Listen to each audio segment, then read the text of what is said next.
I announced my retirement 6 weeks or 8 weeks ago. I have 1 year left. Because of the merger with my label, pushed everything back 1 year. So I have 1 album left to deliver. I'm proud to say that I am country music. They've made a home for me there. I'm not the country music, but I belong to it, and as long as they'll let me be there, that's where I'll be. Garth Brooks was living 2 lives and nobody knew it. On stage he was America's biggest country star. At home, he was a ghost. He spent 200 days a year on the road while his marriage crumbled. His wife discovered 127 secret phone calls and a mysterious Tiffany receipt. The divorce cost him $125 million. But that wasn't the real breaking point.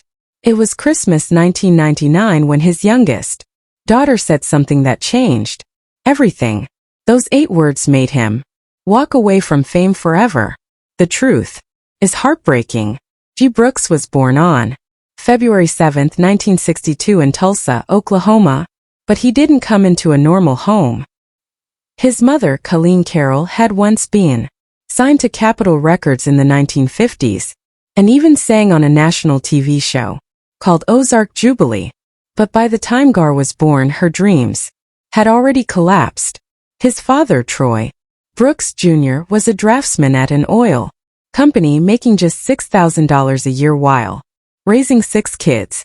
Every Friday night, the entire family had to perform in the living room.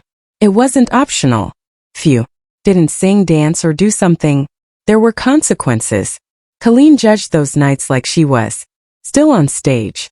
This odd tradition planted something deep in G. He didn't just want to be good. He needed to be perfect, and he wanted to win the crowd. Every single time. As he got older, Gar found something strange in a shoebox. He was only 6 when he discovered his mother's collection of rejection letters and failed music contracts. Most parents would have hidden something like that. Not Colleen. She played her old records over and over, teaching him guitar while making him memorize George Jones songs. She didn't stop there.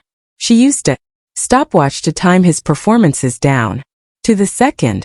By the time he was 8, he could perform a 3-minute version of White Lightning without a single mistake, and local musicians were stunned. Colleen's disappointment didn't just fill their home with music. It also filled Gar with pressure. She had already been crushed by Nashville. She wasn't going to let her son walk into it unprepared. By the time Gar reached high school in Yukon between 1978 and 1980, he was living 2 separate lives. During the day, he was a star athlete throwing javelins over 200 feet, good enough to earn a full scholarship to Oklahoma State University. That scholarship meant $8,000 a year, which was life-changing for a family like his. But at night he was sneaking out to play gigs with a local band called Santa Fe. He earned just $25 per show, but that money meant everything. What's wild is that his coach never knew he was performing, and his bandmates had no clue he was an athlete. He was getting home at 2 o'clock in the morning and waking up just 3 hours later to train again. The explosive movement he used to throw a javelin became the exact energy he brought to the stage. One of the guitarists later said G was the most focused and prepared musician he had ever seen, and it was all because of that athlete's mindset. From 1980 to 1984, G attended Oklahoma State as an advertising major with a decent 3.22 GPA, but his real learning didn't happen in class. It happened at a place called Willie's Saloon, where the floor was sticky, the crowds were loud, and the fights were real. He played there almost every night, earning $2 or $300 a week, more than many graduates were making in their first jobs. When a drunk man once yelled that Gar looked too clean to be real, he jumped into the crowd mid-song. That moment stuck. From then on, he added those wild jumps to his act. But what's even more surprising is that he kept notebooks rating every crowd he wrote down which songs made people cry, which ones started fights, and which ones made people leave. He was collecting data years before anyone used that word.